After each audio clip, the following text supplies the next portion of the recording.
What's good, suckers? It's the OG Bronc Nuts, 719 West. And today I'm going to share with you a really cool story. So, I got up today, headed on over to the conference center for the second day of the Anarcho, and happy with the way the day went. Got to spend a fair amount of time with the development team of Smart Cash. Put on an interview with them. I also did another one where in the middle of it the battery went out, and so I'm going to splice the two together. But remember, my computer's not working, so I'm going to have to download that when I get back to the States, and I'll bring it to you. But man, it was cool. Smart Cash got some good things cooking. And by the way, happy payday, right? Because today is the day that we all get paid for our Smart Cash holdings, the rewards that we have in our account. So man, the 25th has really become one of my favorite days of the month. The part of the day I really enjoyed today was something that I never expected to happen. So I got back here to the Copacabana, and I was going to just head down to the beach, man. I just wanted to go sit in the sand. It sounded nice to get a bucket of 3 ice-cold Modelo Especials with some fresh-cut limes and that little spicy salt stuff they bring to you. And just kick it and watch the ocean. You know, the sunset was starting to be the evening. And so, I go down there, and keep in mind, like, this place, I'm the only white boy gringo in this whole joint. I mean, except for the other couple guys that are here with Smart Cash. This place is full of Mexican families from Mexico City, and they're having a ball. They save up a lot of money to take a vacation like this, to a resort like this. And so they take a really enjoyment to the beach and the pool. I mean, you never seen so many kids in a swimming pool in your life. There's no real estate in there. It's on lockdown. And just awesome music going off. I mean, it's a fun environment. So I'm going to sit down, and of course, everybody on the beach selling every trinket that you can possibly think of sees this big 6'1" white boy just walking down the boardwalk, and to them it just looks like a cash register, because they're coming out from every single direction. I mean, I got a kung fu fight them off, from seashells to necklaces to everybody's trying to hustle me.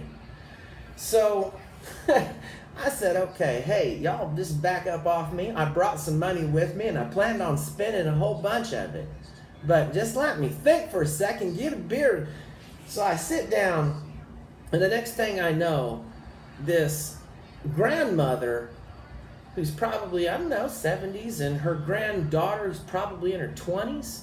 They got this whole little mobile massage kit. They come over and they don't speak any English, and they're asking me if I want a massage, and I'm like, no, I don't want a massage, and they just kept insisting, and she was like, it's free, and I'm like, okay, whatever, just get it out of your system. I mean, maybe I'll give her a few pesos to go away.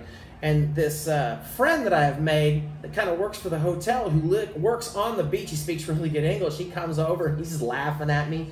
And I'm like, man, apparently I'm getting a massage. I have no idea how much this costs. We didn't negotiate any prices.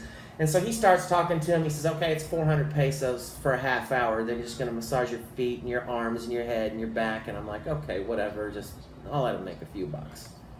So then there's this Mexican family sitting next to me. They got 3 or 4 tables, a bunch of tents. They're having a good time, and they've brought their whole family. I mean, the youngest ones are probably 8 years old, all the way to Grandpa, who's easily in his mid-80s, 90s. Mom, dad, brothers, sisters, uncles, I mean the whole la familia is here, and they're having a good time, and they're laughing. I mean, he's just getting this massage. So after it's done, they're like, hey, are you on vacation here by yourself? And I explained to them I was down here for a conference and whatever. And so they were like, hey, would you like to come over here for the rest of the day and just hang out with my family? I'd like to introduce you to my family.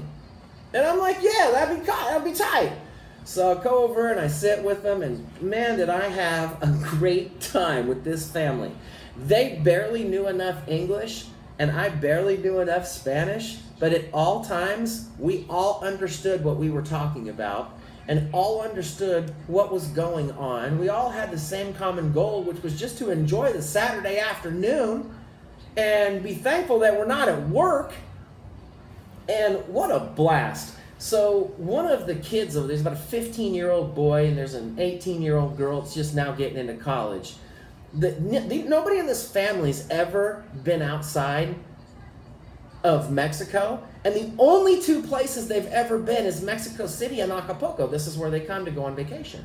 So I've actually been to all places in Mexico, all over the place, and they were like, they were laughing. They're like, "You're more Mexican than us because you've been all over our country, and we've been to two little spots here." So they were asking me all things about Mexico, but then that evolved into all kinds of things about America and our government and money and corruption and propaganda and what my favorite movie was, color was, food was, so many questions about how lifestyle is like in America.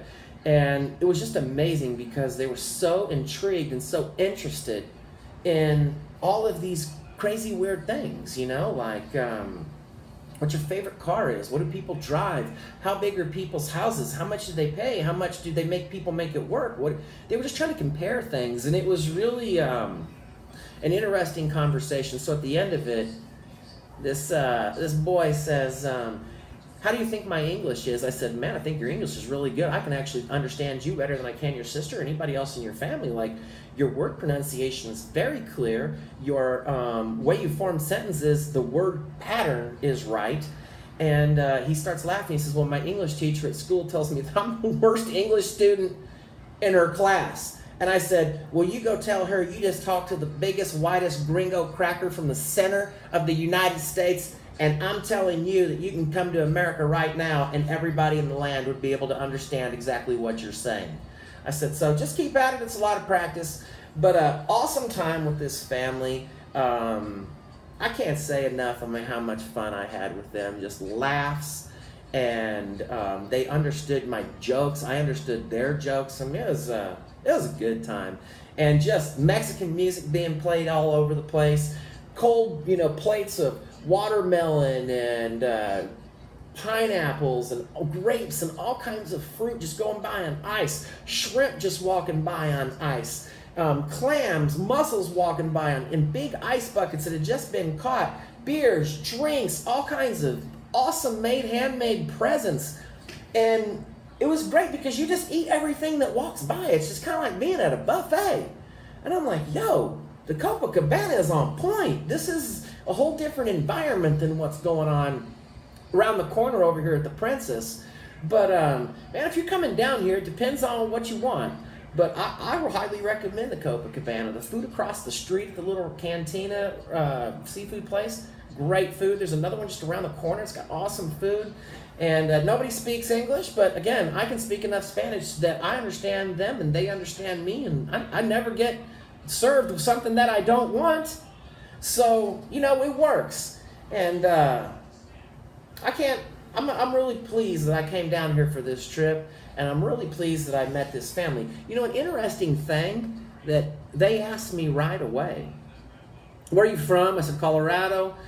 Started talking, USA, blah, blah, blah, down here on vacation. "You want to come over here and hang with my family?" "Yes." I start sitting with the family, and right away, "Do you believe in Jesus?" I said, "Yes, I do. Jesus is my Lord and Savior. There's no doubt in my mind." And they said, "Good." And it was almost like I was welcome to their family at that point, depending on what my answer was going to be, which really is a good thing. I mean, I think we should all maybe be asking each other a little bit more of that.